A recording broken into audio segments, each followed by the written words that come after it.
Suivez votre émission L'invité business avec Spécial Auto Garage. Spécial Auto Garage. Société de la maintenance automobile et de la distribution des pièces des rechanges et véhicules multimarques en République démocratique du Congo.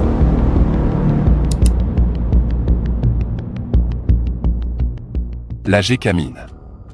Elle remonte à l'Union minière du Haut-Katanga, créée le 28 octobre 1906 par recommandation royale, numéro 1473/444, par décret du roi Léopold II. Mais bien avant cela, les origines de la Gécamine remontent au début de la prospection et de l'exploitation minière par les Européens sur le territoire de l'actuelle République démocratique du Congo. Le 22 mars 1789, l'explorateur portugais José Maria de Lacerda rédige un rapport qui mentionne l'existence de mines de cuivre et d'or possédées par un chef du nom de Kazembe, en confrontation selon lui avec un autre chef dont la terre produisait du cuivre jaune. En 1806, de Bouton et Spec, 1858, et de Cameron, 1874, signalent à leur tour l'existence de ces mines. En 1893, après 4 expéditions menées par Lucien Biat, Émile Franqui et Paul Le Marinel, le géologue Jules Cornet établit la carte minéralogique du Katanga. La Gécamine fut l'une des entreprises du pays utilisant une main-d'œuvre importante dont l'effectif a été de plus de 34 000 agents dans la période de 1974 à 1992. La contribution très significative au trésor public, qui a été de l'ordre de 70% dans la constitution du produit national brut et l'apport de la quasi-totalité de l'apport des recettes en devises au budget de l'État. Notre invité business d'aujourd'hui répond au nom de Mike Gardidiana, journaliste indépendant et analyste économique dans l'espace francophone pour analyser quelques problématiques du système qui confronte la Gécamine.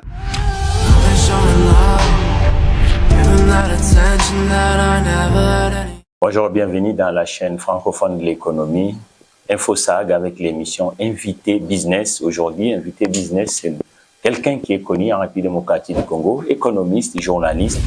On va parler beaucoup plus des minéraux. Vous savez que le Congo a plus une douzaine, une vingtaine de minéraux qui pèsent aujourd'hui en République démocratique du Congo. Et tous ces minéraux ont été représentés pendant presque 64 ans avec une entreprise qu'on appelait le Général des mines et des carrières, Gécamine en sigle. Et cette entreprise aujourd'hui, nous ne savons pas le business dans ce secteur parce qu'on dit le chiffre d'affaires du secteur minéral en République démocratique du Congo représente 24 ou 30 000 dollars américains, excusez-moi l'axis, par année. Mais malheureusement, curieusement, quand on va regarder, c'est 15% de ces 24 milliards qui restent en République démocratique du Congo. Et pourtant, le même secteur, 20 ans ou 30 ans en arrière, la Gécamine tout seul aidait la PIB congolaise à l'auteur de 40 ou 50%. Alors, qu'est-ce qui se passe aujourd'hui? Beaucoup de gens ont été formés dans ce secteur et avec Gardidiana qui s'occupe beaucoup de problématiques économiques. Il n'y a pas beaucoup de journalistes congolais qui parlent de l'économie dans la globalité. Mais aujourd'hui, on a choisi dans cette chaîne de l'économie avec Gandhi, laissez nous dire qu'est-ce qui bloque. Parce que tous les États, ce sont des potentielles ressources qui permettent aux États de se rebondir comme le pays de Golfe, comme l'Afrique du Sud, comme le Maroc. Tous ces États-là, c'est à travers les matières premières. Mais pourquoi les matières premières congolaises n'arrivent pas à nous permettre à se décoller? Nous dirons bonjour d'abord et bienvenue dans ce plateau de l'invité business. Bonjour, merci. Je crois que c'est une première avec une très bonne impression. Et d'ailleurs, le danger, c'est que quand c'est lui qui vous interroge est très outillé, ça fait plaisir et ça prouve à suffisance qu'on n'ira pas dans les anti-catastases comme on aime le craindre. Merci Mathieu Takizala. La question est pertinente, mais je pense que beaucoup de Congolais reconnaîtront la réponse est au niveau de politique générale de la République. Si vous regardez aujourd'hui dans la forme, dans la charpente économique de la RDC, le secteur minier occupe une place de choix, mais le secteur minier n'est pas la valeur différentielle de la RDC. Les valeurs différentielles de la RDC sont l'agriculture et l'énergie. Le mine devrait nous servir de capital productif pour aller vers ce changement de paradigme, vers ces nouvelles horizons qui nous permettront, nous, en tant qu'État, de devenir cet État catalyseur sur le continent. Mais malheureusement, on ne sait pas aussi capitaliser ces secteurs miniers parce qu'on est resté, allez, je dirais, dans cette approche coloniale de l'économie. Quand vous avez parlé de la Générale de carrière de mines, rien qu'en regardant sa charte, c'est une société de prospection, de recherche et d'exploitation. Et quand vous regardez dans ces 3 missions, la Gécamine depuis toujours, au départ, oui, il y avait la recherche et l'exploitation, mais l'exploration la prospection n'a jamais été de mise. Ce qui fait que le jour où la plupart des partenaires qui tenaient en haleine cette approche ne sont plus, on est incapable de pouvoir en faire une entreprise, une société attrayante. Le paradoxe qu'aujourd'hui, parmi les matières stratégiques comme le cobalt, qui aujourd'hui sert presque l'économie d'aujourd'hui ou de demain, le Congo regorge 50% de ressources, avec près de 25 millions de tonnes dans la partie Grand Katanga, où la Gécamine est installée. Mais malheureusement, les politiques sont tellement incohérentes.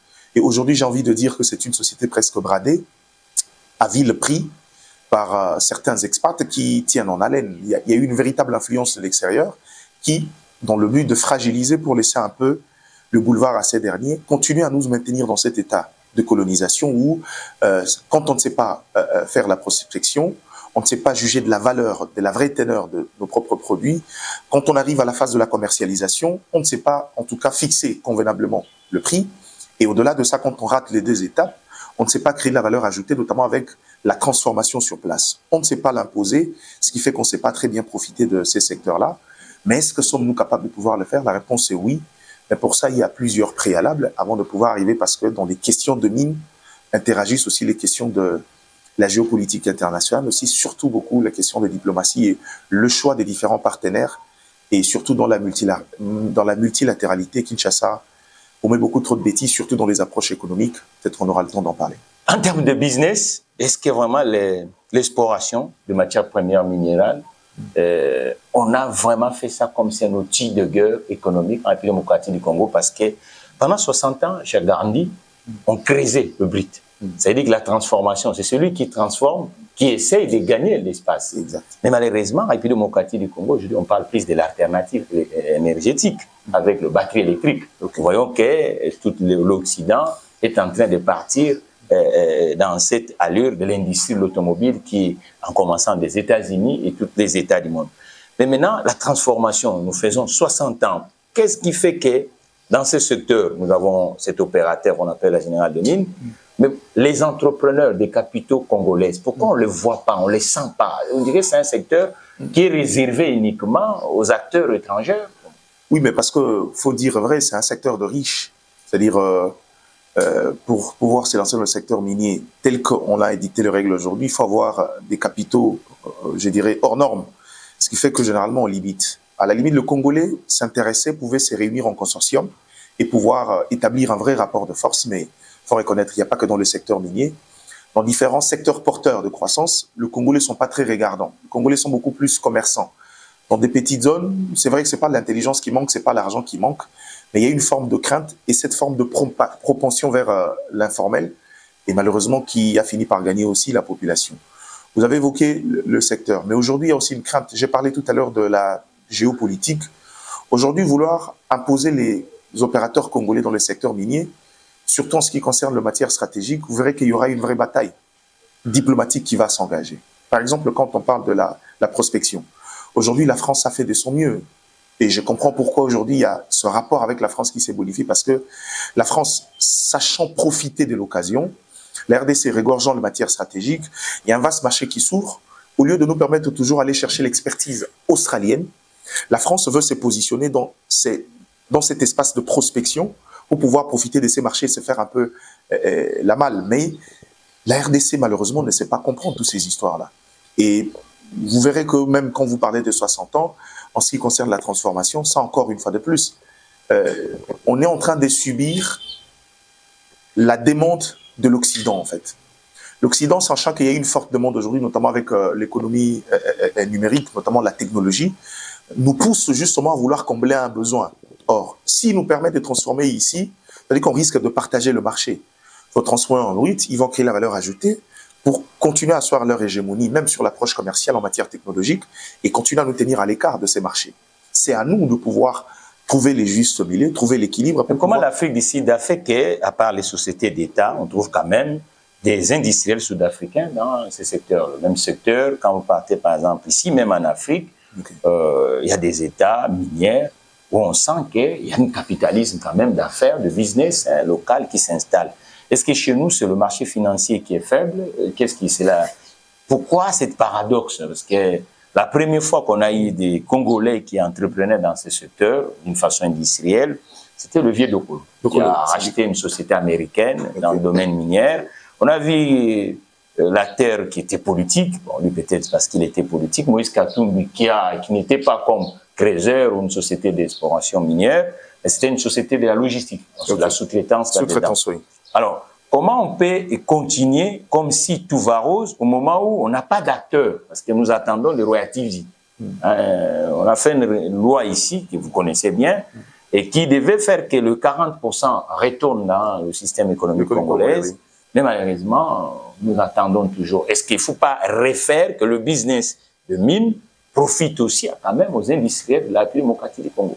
Ben, quand vous parlez de l'Afrique du Sud, il y a eu une politique d'attraction de nationaux vers ce secteur-là, parce qu'on savait que c'était un secteur porteur de croissance, et surtout, c'est le secteur qui pouvait améliorer le pouvoir d'achat de la classe moyenne sud-africaine et aller vers les étapes suivantes.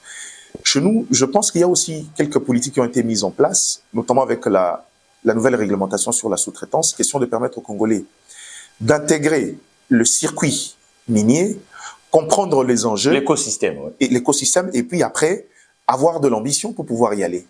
Mais je pense que jusque-là, ça ne tient pas. On ne se passe comparer à l'Afrique du Sud parce qu'il y a deux éléments essentiels.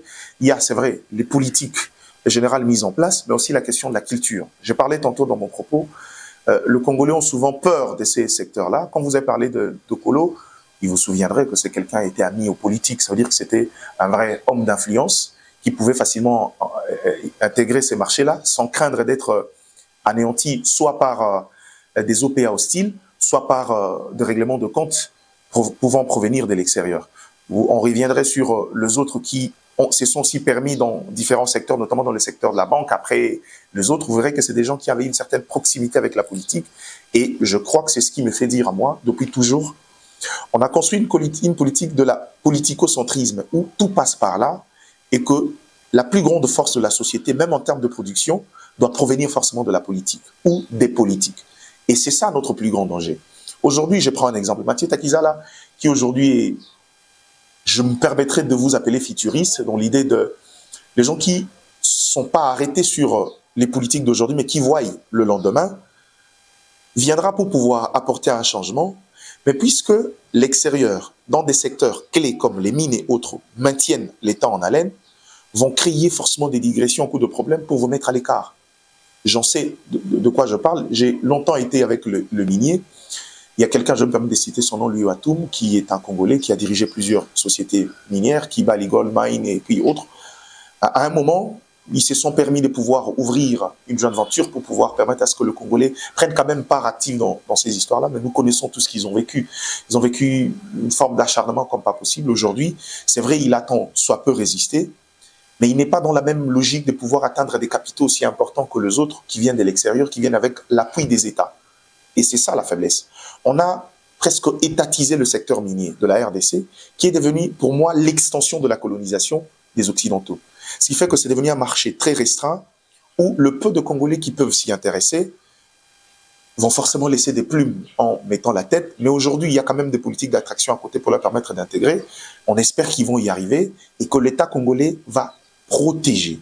On ne demande pas à l'État congolais de tomber vraiment dans le protectionnisme béant comme ça se fait ailleurs. En Afrique du Sud, je vous le dis, dans certains secteurs, il y a cette forme de protectionnisme pour pouvoir protéger l'investissement local. Mais ici, il faut savoir créer l'équilibre et permettre à ce que les nationaux intègrent ces marchés, parce qu'on sait que la rupture ne doit pas être brusque, au risque de détruire l'économie. C'est des gens qui tiennent encore, qui nous aident à renflouer le caisse de l'État. Mais après, il faut préparer déjà la relève, permettre aux Congolais d'intégrer ces... Mais quels sont les dispositifs aujourd'hui dans le secteur minier qui sont dans mesures incitatives pour permettre quand même aux gens de s'intéresser avec ce domaine? Nous savons bien que l'État congolais a créé ce qu'on appelle l'autorité de régulation pour que les échanges qui se font dans cet écosystème, et qu'on puisse avoir aussi des petites PME congolaises à fournir dans ce secteur. Mais à part ça, est-ce qu'aujourd'hui, il y a quand même un cadre où, par exemple, le financement, le taux d'intérêt dans le domaine minier est de combien? Est-ce qu'il y a pas, est-ce qu'il y a d'abord une banque? Est-ce qu'il y a une politique d'État avant-gradiste que nous puissions mettre une banque qui finance dans ce secteur pour que la plupart d'opérateurs qui chercheront à investir dans ce domaine, ils puissent quand même être ouverts à financeurs? Non, mais si vous allez dans le marché financier, je crois qu'il n'y a pas de mesures concrètes. Dans la mesure où aujourd'hui, regardez, si des entreprises à peine, en fait, je ne peux même pas parler d'entreprises dans le sens des petites et moyennes entreprises, souffrent pour un problème d'accès au financement, je ne vois pas une institution aujourd'hui capable de pouvoir financer à hauteur de 500, 400, 300 millions de dollars américains de Congolais qui veulent s'intégrer dans le marché minier. À ces niveaux-là, crois-moi, il n'y a pas de mesures jusque-là. Les rares des mesures sont contenues dans le nouveau code minier, avec ses formes de protectionnisme et ses formes d'allègement en termes de taxes pour les capitaux congolais ou les investisseurs congolais qui vont s'y intéresser. Quelques exonérations, oui. Pour moi, c'est, comment dirais-je, des mesures incitatives de manière générique, comme ça se fait un peu à gauche, à droite, mais de manière particulière. Jusque-là, la vérité, on va pas se voiler la face, il n'y en a vraiment pas.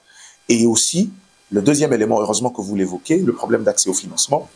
Parce que le secteur minier, c'est un secteur qui absorbe beaucoup de moyens, malgré son côté très rentable.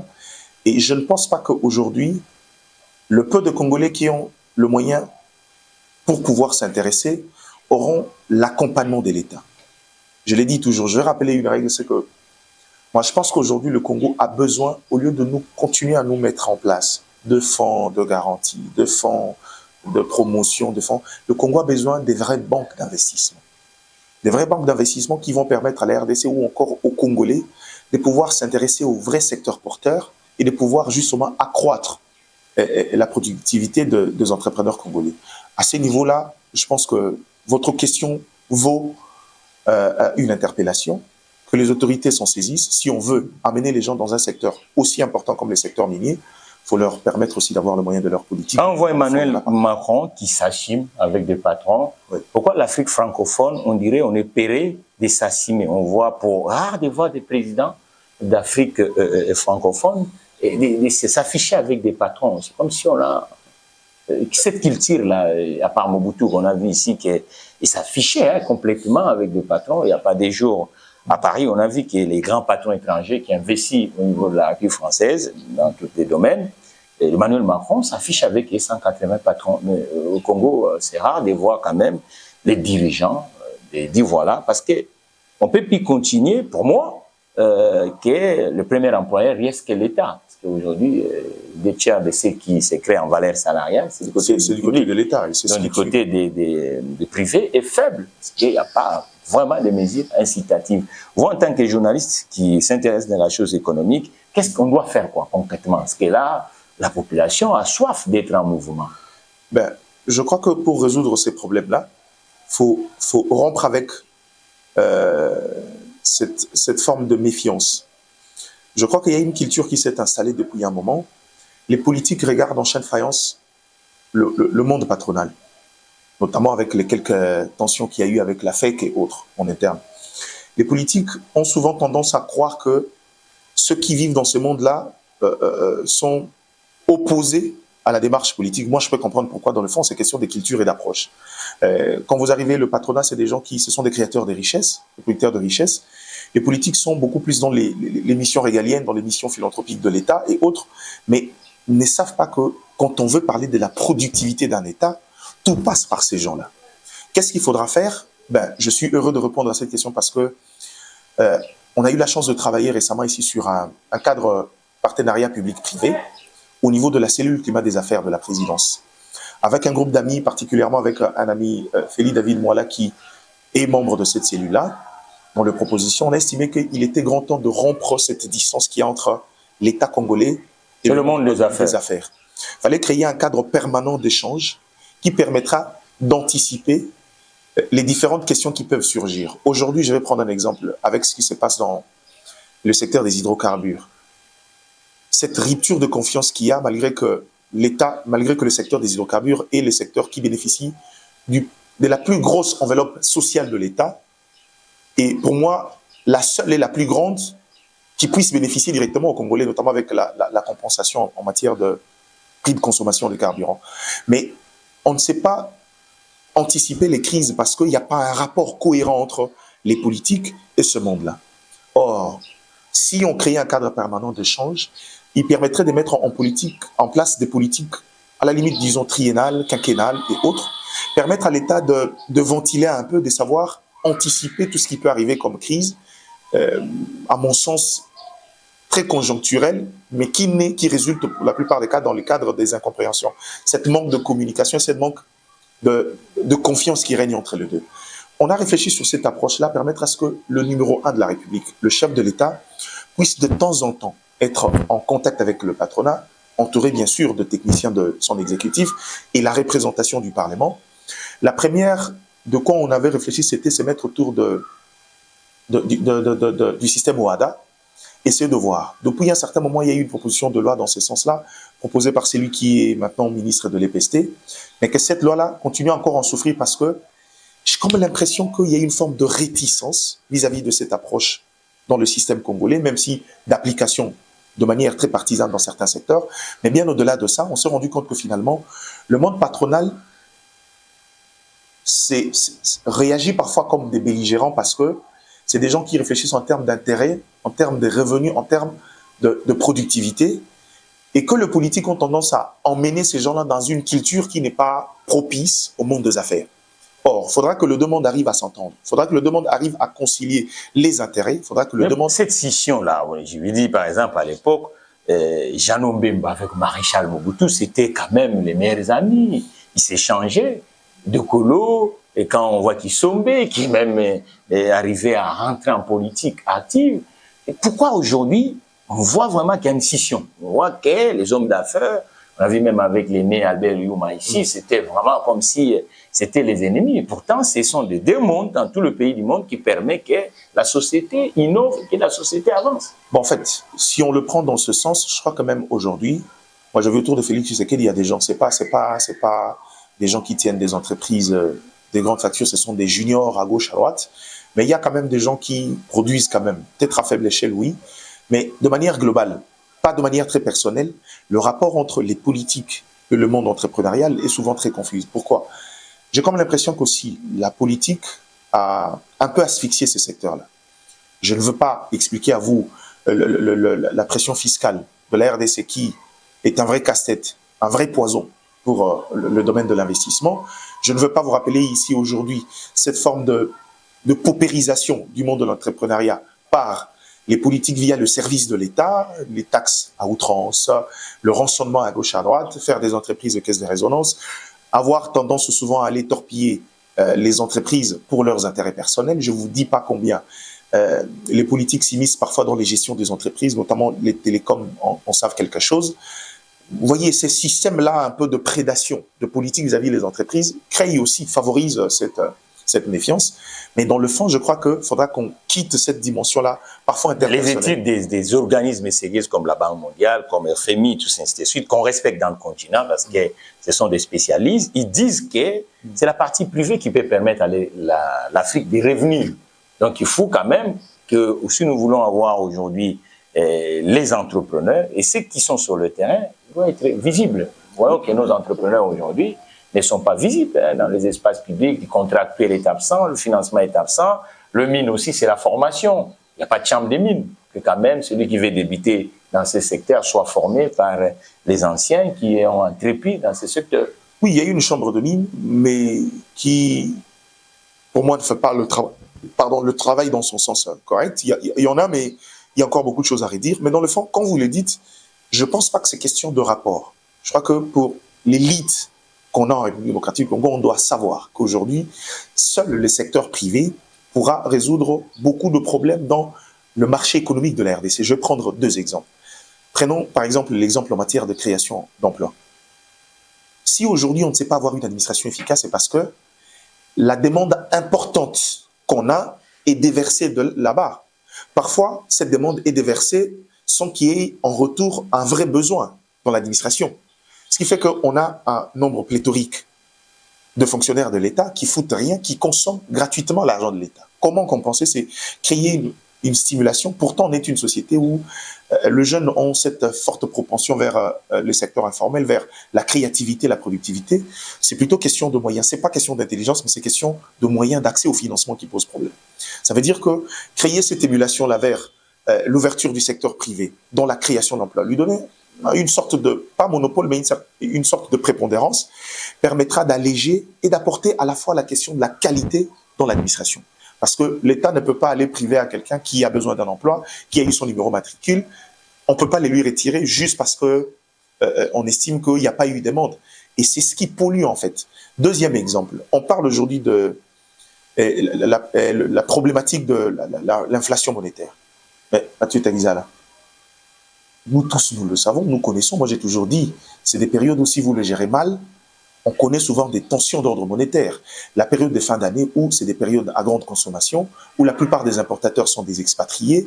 Quand ils viennent, et puisque la demande est importante, ils font de la rétention et vont s'approvisionner à l'extérieur, ce qui fait qu'on est en manque de devises ici et on a des problèmes avec la monnaie. Et pendant cette Le Toyota RAV4 équipé du système Toyota Safety 16-2 série vous offre un système pré-collision qui permet de veiller sur vous pendant que vous veillez sur les autres.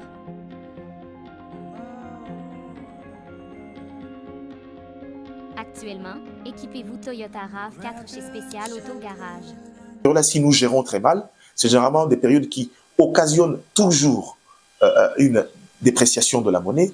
Et parce qu'on a souvent des problèmes d'ordre structurel, on ne sait pas ramener la courbe à la taille normale. Prenons l'exemple depuis 90 jusqu'à aujourd'hui. Vous verrez que, de manière crescendo, le rapport entre le dollar et le franc congolais ne fait qu'augmenter. Les gens peuvent le constater maintenant, mais si vous regardez avec un regard rétrospectif, vous verrez qu'à chaque fois qu'il y a eu une crise exogène, on ne revient jamais à la case départ. C'est prouve à suffisance que structurellement, on n'est pas assis, on subit constamment. Or, si à ces niveaux-là, on donne du poids aux entrepreneurs que vous êtes, aux entrepreneurs congolais, ça veut dire qu'on saura avoir nos capitaux ici et renflouer le réserve de l'État, permettre à ce que nous puissions facilement juguler ce problème-là. Nous sommes en train d'atterrir, M. Donc, dans le fond, les privés sont indispensables pour l'État congolais. Comment on doit faire pour que cette entreprise Gécamine, qui est essentielle, qui a toujours été essentielle dans le tissu économique et dans le secteur minier, revienne? Est-ce qu'il faut privatiser? Est-ce qu'il faut chercher à emprunter de l'argent? Parce que le dernier feuilleton de Gécamine, c'était autour d'un homme d'affaires qui tournait autour de Gécamine. Et puis les jeunes ventures qui se sont faits avec Sicomine, donc de la partie chinoise et congolaise. Et maintenant, aujourd'hui, l'outil de production, nous savons qu'elle est déjà vieillissante.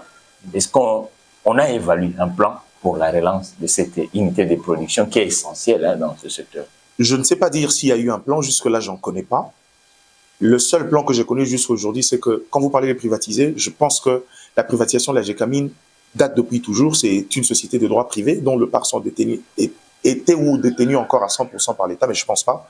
Il y a eu beaucoup de privés qui se sont accaparés des parts dans la Gécamine.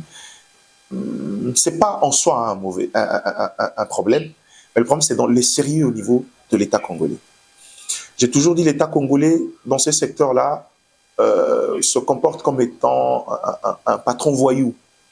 L'État congolais a un sérieux problème, ne sait pas respecter ses conventions. L'État congolais ne sait pas prendre au sérieux ses engagements, notamment en ce qui concerne la matière financière. Et vous verrez que même quand on parle de la Gécamine, dans la plupart des actions financières menées, l'État congolais part toujours en système de préfinancement. Et préfinancé par qui? Par ses autres partenaires qui sont à côté.